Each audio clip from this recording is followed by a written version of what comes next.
Hi everyone, my name is Madison Ramirez, and I did my PowerPoint presentation over suicide prevention. Statistics. Suicide is the 10th leading cause of death in the United States. In 2017, there were over 47,000 Americans that had died due to suicide, with a reported number of 1,400,000 attempts.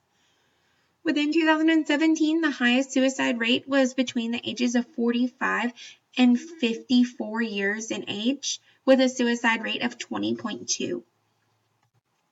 Methods. There are several methods that individuals that are thinking of committing suicide are able to attempt. Some of these would include suffocation, poisoning, the use of firearms, and other forms such as physical abuse to oneself. Breakdown. Here I've listed a chart that gives a better explanation as to how each of these methods are being used in suicide deaths. Who it affects. Just about everybody has been affected by suicide in some form. If they haven't already, they will experience it sometime in their lifetime.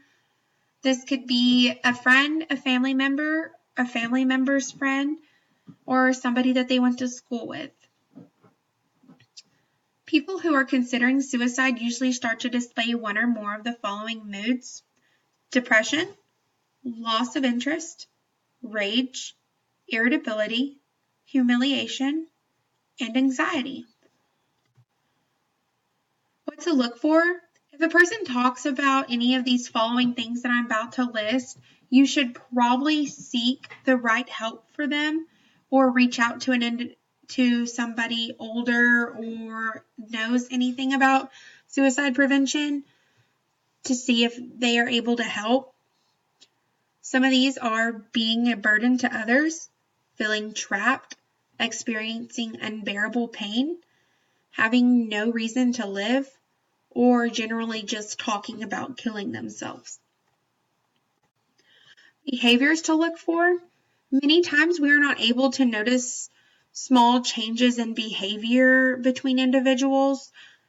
It is always good to ensure that you, as well as others, are well aware of when these changes take place, for the simple fact that it could just help to save somebody's life. Here is what to look for. Increased use in drugs and alcohol. Looking for a way to kill themselves. This could also include searching online for materials. Acting in ways of recklessness. If people are acting out and doing things that they would not normally do, that is a sign to look at them and evaluate whether they are undergoing some amount of stress. Withdrawing from activities such as sports or extracurricular activities with school. If somebody just starts to show no interest in these out of no real reason, then you should probably look at their things that are going on in their life. Isolating themselves from friends and family. Sleeping. This could also include too much sleep and even too little sleep. Visiting or calling people to say goodbye. Giving away their prized possessions. And aggression and aggravation towards others. Reaching out. The National Suicide Prevention Lifeline is one of the first places an individual that is seeking help, or even for those of individuals' family members that are starting to notice them show signs. Here are some of the things that the Lifeline provides.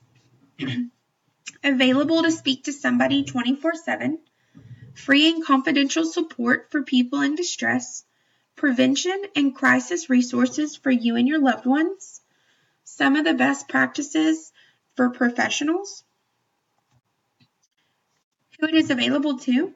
The Lifeline is available to anyone whenever they need it. They offer additional hotlines, services to ensure everybody is eligible to receive help. Some of these examples are the National Suicide Prevention Lifeline. It is also available in Spanish for those that do not speak English. Options for deaf and hard of hearing people. Veterans Crisis Line. Disaster Distress Helpline.